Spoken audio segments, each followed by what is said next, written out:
Hai, ini Anna Elizabeth atau Anneliese Michel. Dia adalah seorang wanita asal Jerman yang telah dirasuki oleh 6 roh jahat. Dia telah menjalani 67 ritual pengusiran setan secara Katolik selama setahun sebelum kematiannya pada tanggal 1 Juli tahun 1976 dan beginilah rekaman suara asli 6 roh jahat yang telah merasukinya.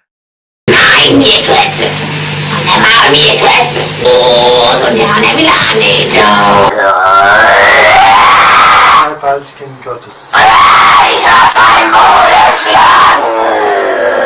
Ja, bei uns gibt's neue no. Nur Hass. Ja, und jetzt bin ich verdammt so. Die müssen in eigenen Seminaren ausgebildet werden, die dürfen nicht auf die anderen Universitäten. Nein. Auszufahren und nicht